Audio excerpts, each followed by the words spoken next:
Yo, what's up guys, welcome to my humble YouTube channel where I bring you fanfiction that will brighten your days.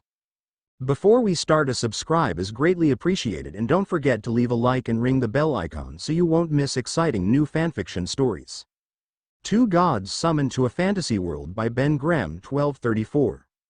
Chapter 33. Kinlith's new powers. 2 months have passed since the fight that happened in the Giant Kingdom.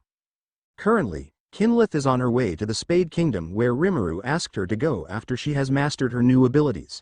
She took these past 2 months to enter retreat, and she was able to comprehend and master her new abilities of space. Now, she is confident that she can hold her own against one of those dragons. Beating them is a different story though, as she is not that strong yet. Kinlith was traveling through the forest in order to get to the Spade Kingdom. It took her a full week, but she was able to make it out of the forest and was able to see the huge gate of the Spade Kingdom in a distance.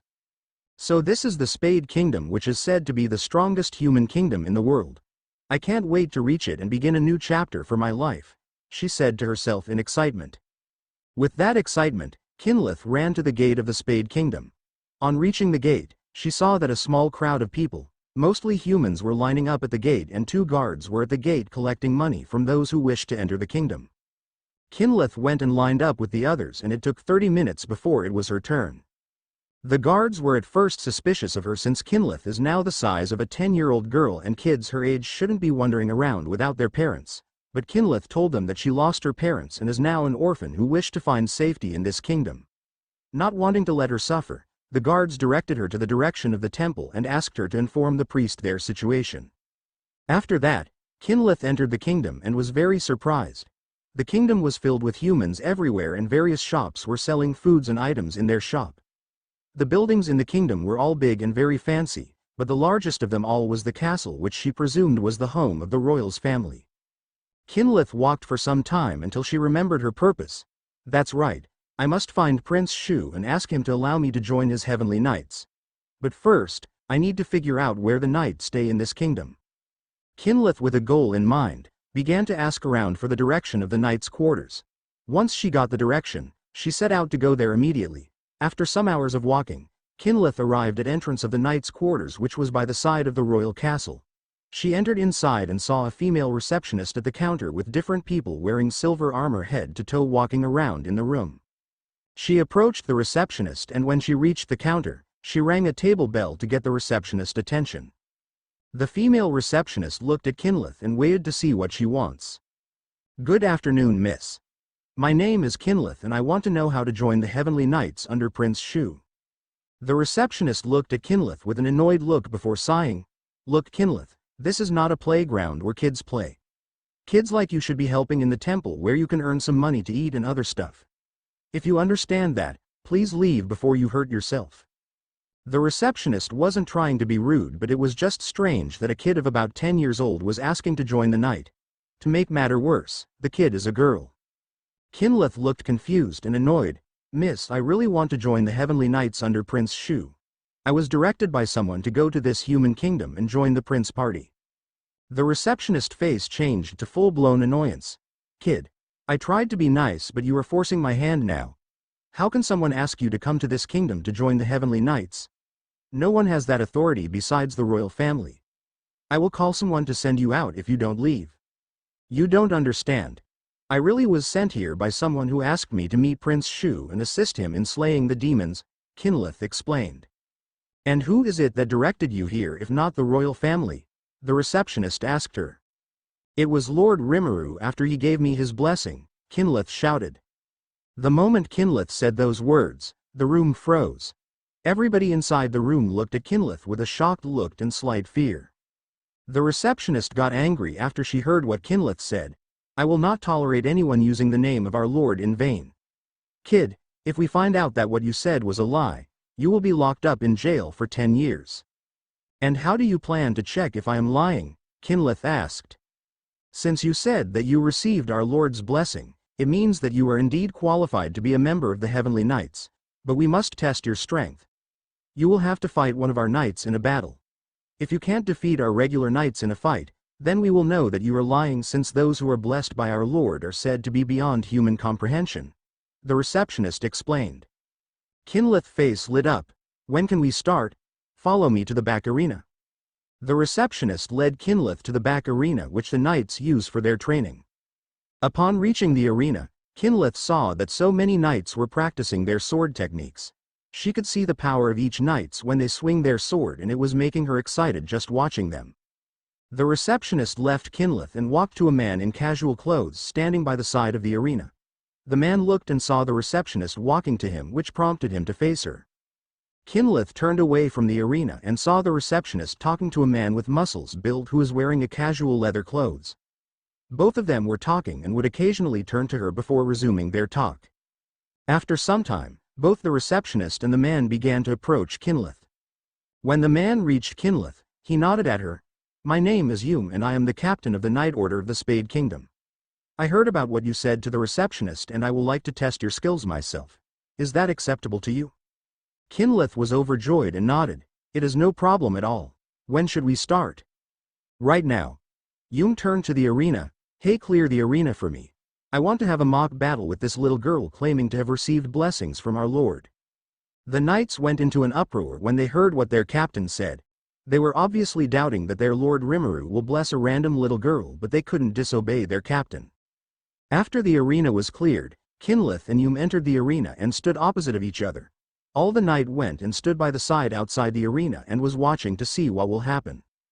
Before the match began, Prince Shu entered arena ground along with his team. He wanted to see the captain for something, but he saw him preparing to battle a little girl with red hair. He was confused, so he went to a knight standing by the side to ask what is happening. "Oh, Prince Shu. You are just in time," the knight greeted him. "Just in time for what? Can you explain what is happening?" Prince Shu asked. "Well, that little girl in the arena claimed that she received blessings from our Lord Rimuru, so the captain is planning to test and see if it is true or not," the knight explained. "Wait. Lord Rimuru blessed someone and it is a kid?" Anna, a member of the Heavenly Knights, said in shock. "Judging someone by their appearance is bad form and a quick way to get killed." Anna, Jane, another one of the Heavenly Knights, reprimanded. "That is not important right now, you two. What is important is that little girl is going to battle the captain. What if she gets hurt?" Alice, the last female in the Heavenly Knights, asked with worry. "Don't worry, Alice. Captain Hume is not the kind of person to injure someone with no training, let alone a little girl. Though, if she really did have Lord Rimuru's blessings, then I believe that Captain Hume is the one we should be worried about," Prince Shu said his thoughts. "Prince Shu is right, guys. Let's just watch this match and see what happens next. Who knows, we might be getting ourselves a new teammate after this." Adam, the last male in Tihei Heavenly Knights, said. "You have a point, Adam. Let's watch the match first." Alice, who was still worried for the little girl, watched the match. Kinlith ignored everyone around her and only focused on the man in the arena with her. Hume drew his sword and confidently beckoned Kinlith to attack him with his hand. Kinlith stretched out her right hand in front of her and made a grab motion with it. Then she pulled back her right hand and pulled out a sword in the process from nothing but tin air. Everyone was confused on how she drew out a sword from tin air, but Kinlith didn't pay them any mind. With her sword in hand, she rushed at where Hume was with her regular speed, which was faster than all the knights there. When she reached Hume, she raised her sword and brought it down on him. Hume was confident that he could beat this little girl. He didn't even have it in his mind that he would lose. He was the captain of the knights and he was strong enough to fight lesser vampires and low-ranking demons. His strength has always been praised by the king.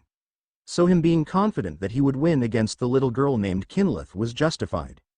Seeing Kinlith dashing towards him, Hume was impressed by her speed, but that was it. He was still faster if he used his full speed.